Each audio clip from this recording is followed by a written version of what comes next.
આજે એક એવા ટોપિક પર વાત કરવાની છે જે બધા જ મિત્રો દ્વારા વારંવાર પૂછવામાં આવતો પ્રશ્ન છે. હવે બધા જ એ જ પૂછે છે કે સર બે દાંત વચ્ચે સોપારી ફસાઈ જાય છે અથવા તો બે દાંતની વચ્ચે સર જમવાનું બહુ જ ફસાઈ જાય છે. નમસ્કાર મિત્રો, હું doctor Karan Pateliya, dental surgeon, Pateliya dental care and implant centre મહુવાથી. તો હવે લોકો એવું કહે છે કે જે બે દાંત વચ્ચે સોપારી ફસાઈ જાય અથવા તો જમવાનું ફસાઈ જાય ત્યાં તે બે દાંતની વચ્ચે સિમેન્ટ પૂરવાથી તે પ્રશ્ન સોલ્વ થઈ જાય છે, પરંતુ હકીકતમાં એવું નથી. ત્યાં બે દાંતની વચ્ચે સિમેન્ટ પૂરવાથી ત્યાં તે સિમેન્ટ લાંબો સમય માટે રહેતી નથી અને થોડા ટાઈમ પછી ત્યાં ફરીવાર હતો એનો એ જ પ્રશ્ન, સોપારી અથવા તો જમવાનું ફસાવાનો પ્રશ્ન જોવા મળે છે.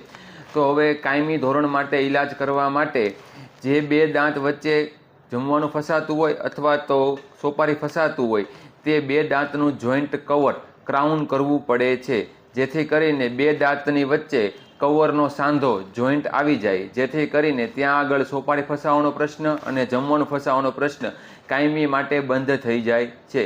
તો જે વ્યક્તિઓને સોપારી ફસાવવાનો અથવા તો બહુ જ જમવાનું ફસાવવાનો વારંવાર પ્રશ્ન સતાવતો હોય તે વ્યક્તિઓને દાંત ઉપર કવર કરવું જ પડે છે. જે કોઈ પણ વ્યક્તિઓને દાંતમાં સોપારી અથવા જમવાનું ફસાઈ જવાનો પ્રશ્ન હોય તે આજે જ અમારું ક્લિનિક પટેલિયા ડેન્ટલ કેરની મુલાકાત લો. અપોઇન્ટમેન્ટ માટે નીચે આપેલા નંબર પર સંપર્ક કરો.